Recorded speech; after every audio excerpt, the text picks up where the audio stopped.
Hello everyone, welcome back to my channel. और इस video में हम बात करेंगे यूज मेमो हुक के बारे में, जो कि एक बहुत ही पावरफुल टूल है आपके एप्लीकेशन के परफॉर्मेंस को इन्हांस करने के लिए by preventing unnecessary render and unnecessary calculation. तो अगर आप अपने एप्लीकेशन के स्लोनेस से परेशान है, और अगर आपका एप्लीकेशन बार बार री रेंडर होता है और ये बहुत ही स्लो है, तो ये वीडियो सिर्फ आप ही के लिए है। तो बिना समय जाया करते हुए चलिए देखते हैं हम कैसे यूज मेमो के मदद से अपने एप्लीकेशन के परफॉर्मेंस को इन्हांस कर सकते हैं और अननेसेसरी रेंडर को हम स्टॉप कर सकते हैं। तो आपके लिए हमने एक ऑलरेडी एक रिएक्ट बॉयलर प्लेट क्रिएट किया है with the help of npx create react app. और इसमें हमने app.js को हमने क्लीन कर दिया है, और अगर आप देखेंगे कि ये और इसे npm स्टार्ट की मदद से हमने स्टार्ट किया है, तो आप देखेंगे कि इस app.js में कुछ नहीं है, एक div है और इसके अंदर हमने एक h1 टैग डिफाइन किया है। तो इस वीडियो में हम देखेंगे कि कैसे हम अपने एप्लीकेशन अगर हमारे एप्लीकेशन में या कोई एक फंक्शन है जो कि बहुत टाइम लेता है एग्जीक्यूट होने में और रिजल्ट देने में, बेसिकली ये बहुत ही एक्सपेंसिव कैलकुलेशन करता है, तो उस केस में हम क्या करेंगे कि और नहीं, फर्स्ट ऑफ ऑल हम देखेंगे कि वो अगर उस केस में हमारा एप्लीकेशन कैसे बिहेव करता है, ठीक है ना। उसके बाद हम यूज मेमो का यूज करेंगे और फिर हम देखेंगे कि हमारे एप्लीकेशन का परफॉर्मेंस कैसे इन्हांस होता है, ठीक है ना। इसके लिए हम क्या करेंगे, एक फंक्शन क्रिएट करेंगे, लेट्स से फंक्शन। आप कुछ भी फंक्शन क्रिएट कर सकते हो, लेकिन ये ज़रूर आप ध्यान में रखेंगे कि वो फंक्शन कुछ एक्सपेंसिव कैलकुलेशन करे, जिससे कि हमारे जो एप्लीकेशन का री रेंडर हो उसमें थोड़ा टाइम डिले हो। तो उसके लिए मैंने एक फंक्शन क्रिएट किया हुआ है जो कि थोड़ा एक्सपेंसिव होगा, ठीक है ना। तो उसका नाम हम देते हैं कैलकुलेट कैलकुलेट फीबो। बेसिकली हम फिबोनाची सीरीज कर रहे हैं जो कि एक नंबर लेता है, और ठीक है, और हमने रिकर्शन के थ्रू किया है, तो रिटर्न कैलकुलेट फीबो नाउ -1 और प्लस कैलकुलेट फीबो नाउ -2। ठीक है ना, ये वैल्यू तो ये कब तक हमें रिटर्न करेगा, अगर इफ ये नंबर का value less than equal to 1 है, तो भैया हमें क्या करो, ये नंबर हमें रिटर्न कर दो, ठीक है ना। और नहीं तो ये स्टेटमेंट चलाओ, ठीक है ना। तो हमारा ये फंक्शन एग्जीक्यूट हो गया। आप देखेंगे कि ये कैसे डिले करता है। तो हमारे JSX में क्या करेंगे, हम दो नंबर लेंगे, ठीक है ना। और क्या, उसके लिए हम पहले दो स्टेट डिफाइन कर लेते हैं, यूज स्टेट, और इसका इनिशियल वैल्यू हम 10 ले लेते हैं, ठीक है ना। चलो, और ये रिटर्न करता है एक एरे, और इसको हम बोलेंगे number number set set number. एक और स्टेट हम डिफाइन करेंगे, इसको हम बोलेंगे काउंटर। इस काउंटर का यूज क्या होगा मैं आपको बताता हूँ बाद में। काउंटर सेट काउंटर, ठीक है, और इसको हम 0 से इनिशियलाइज कर लेते हैं। ओके, तो हमारा ये स्टेट डिफाइन हो गया।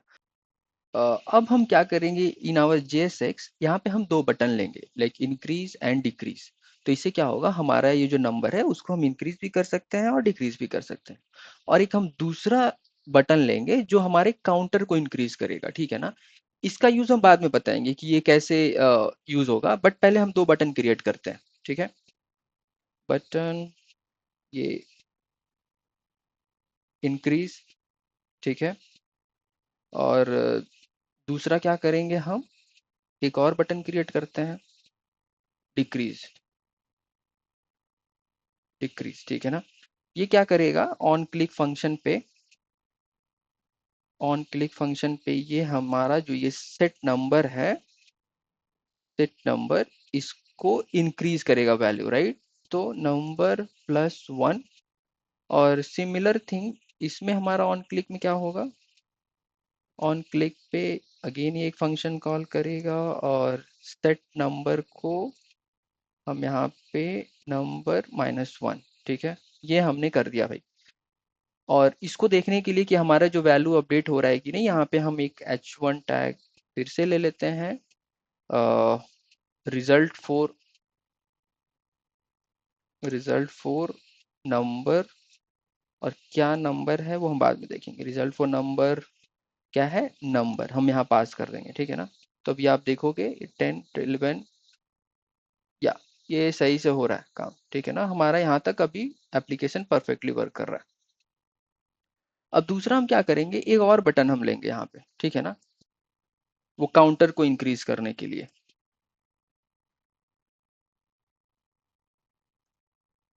इंक्रीज काउंटर हमने बोल दिया, और ये ऑन क्लिक पे क्या करेगा, सेम एक फंक्शन लेगा, सेट काउंटर को इंक्रीज करेगा, इसमें काउंटर +1, ठीक है ना। ओके, तो अभी हम क्या देखेंगे, इसको हम यहाँ पे एक H1 दे देते हैं। दिस इज फॉर रेंडरिंग और री रेंडर, दिस इज फॉर री रेंडर हम दे दिए, ठीक है ना। इसकी वैल्यू को हमें दिखाने के लिए भी हमें करना पड़ेगा, राइट। तो यहाँ पे काउंट एक p टैग हमने ले लिया, काउंटर, और यहाँ पे हमने काउंटर को दिखा दिया। तो भैया अभी इसका वैल्यू 0 है, ठीक है। तो हमारा एप्लीकेशन ऑलमोस्ट रेडी है, जहाँ पे हम अगर हम इंक्रीज करते हैं तो इंक्रीज हो रहा है, ये भी हो रहा है, ठीक है। ठीक है, अब हमारा मेन है कि जब भी हम इस इंक्रीज बटन या डिक्रीज बटन को कॉल करेंगे तो ये हमारे कैलकुलेट फीबो को कॉल करेगा। हमारा जो रिटर्न रिजल्ट आएगा वहां पे हम इसको यहाँ पे दिखाएंगे, ठीक है ना। फिर हम देखेंगे ये वैल्यू को हम इंक्रीज करेंगे, उसके बाद हम देखेंगे कि हमारा एप्लीकेशन कैसे वो स्लो होता है और ये रिजल्ट कितने देर में आता है, ठीक है ना। तो अभी हम क्या करेंगे, इस कैलकुलेट फीवो के रिजल्ट के लिए हमने एक कॉन्स क्रिएट किया, और इसको फीवो वैल्यू हमने नाम दे दिया, और कैलकुलेट फीवो कॉल करके हम इसमें नंबर पास कर दे रहे हैं जो हमारा स्टेट है वेरिएबल, ठीक है। अभी तो हो गया, अभी इसका रिजल्ट को हमें दिखाना भी है। ओके, तो यहाँ पे हमने फीवो को पास कर दिया। ओके, तो अभी आप चलो, हाँ। तो ये 10 के लिए 55 इंक्रीज, 11 के लिए 89, 12 के लिए 144, 13 के लिए 233, 15 16 17 18 19, ठीक है। ये वैल्यू अभी हमें मिल जा रहा है, ठीक है ना। अब जैसे हम ऊपर जाते जाएंगे ये थोड़ा स्लो होगा। ओके, हाँ, अभी आप देखो यहाँ पे कितना टाइम वो ले रहा है, ठीक है ना।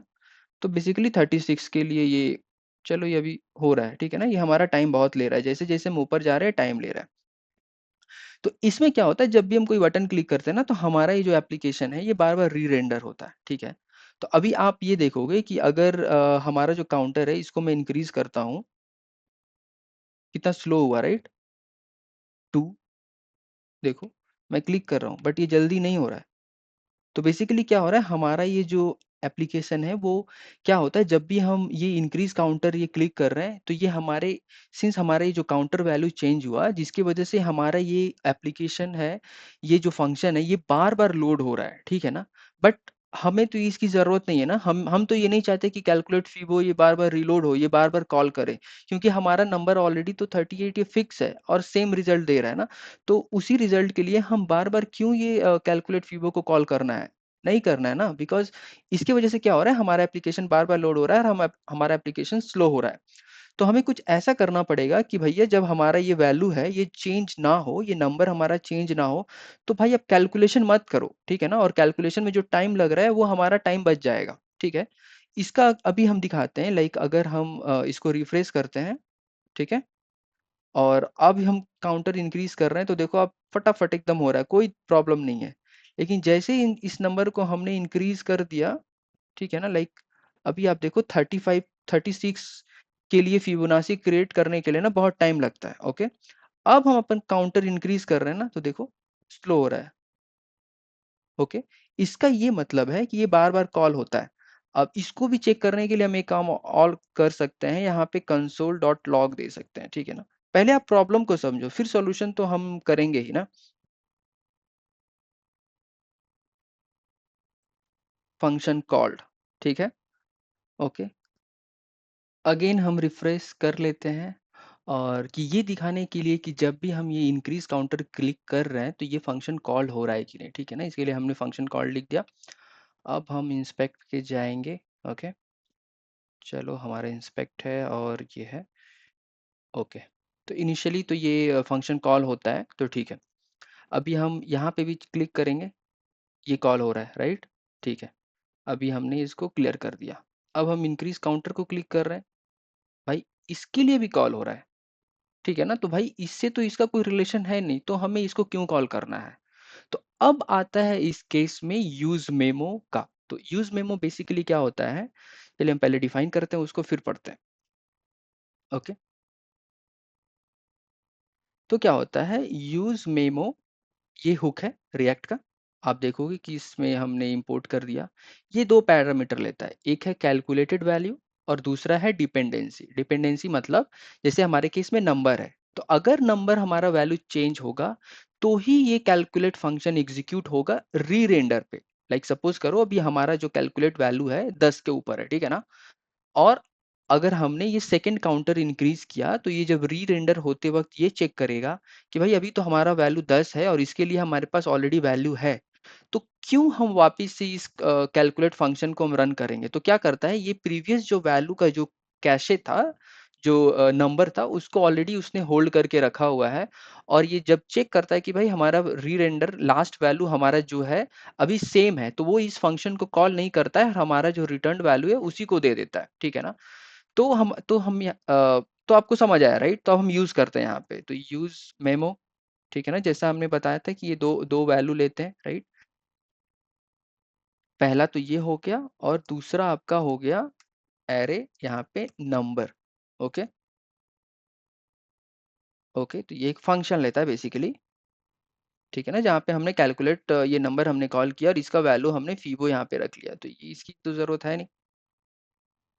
अब हम चेक करेंगे, ठीक है ना। अभी आप देखो इनिशियली 10 वैल्यू के लिए यहाँ पे है, ओके, हमने इंक्रीज किया, ठीक है, 12, 13, 14, 15, 16, 17। अभी देखो इसके लिए हमारा इतना टाइम आ रहा है, 17 के लिए ही आ रहा है।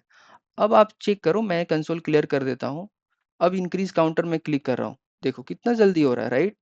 और आपने ये भी नोटिस किया होगा कि कंसोल पे कोई वैल्यू नहीं आ रहा है। इट मीन्स ये कॉल्ड फंक्शन नहीं आ रहा है। इसका ये मतलब है कि जब भी ये काउंटर इंक्रीज होता है तो हमारा ये फंक्शन कॉल नहीं होता है ना। जिसकी वजह से हमारा जो एप्लीकेशन है वो ब्लॉक नहीं होता है और हमारा जो एप्लीकेशन है थोड़ा फास्ट हो जाता है, ठीक है ना। तो ये है यूज मेमो का एप्लीकेशन। तो यूज मेमो को आप लाइक आपने री रेंडर को स्टॉप करने के लिए आप कर सकते हैं, आप एक हैवी कैलकुलेशन को स्टॉप करने के लिए कर सकते हैं, ठीक है ना। और सम टाइम सपोज करो आपका कोई कंपोनेंट ही बार बार रीलोड होता है, राइट। तो उस और बिकॉज ऑफ द प्रॉप्स, अगर उसमें हम प्रॉप्स पास कर रहे हैं और प्रॉप्स का वैल्यू अगर चेंज नहीं हो रहा है तो हमें कंपोनेंट को भी तो लोड करने की ज़रूरत नहीं है ना, री रेंडर की ज़रूरत नहीं है। तो उस केस में भी हम यूज़ मेमो का यूज़ कर सकते हैं। इस वीडियो को हम यहीं स्टॉप करते हैं। अगर ये वीडियो आपके लिए हेल्पफुल हुआ होगा तो please like comment and subscribe, so that आपको कोई भी न्यू वीडियो ऐसी हो तो आपको नोटिफाई मिल जाए। तो मिलते हैं किसी नेक्स्ट वीडियो में कुछ ऐसे ही इंटरेस्टिंग टॉपिक के संग। तब तक बाय बाय।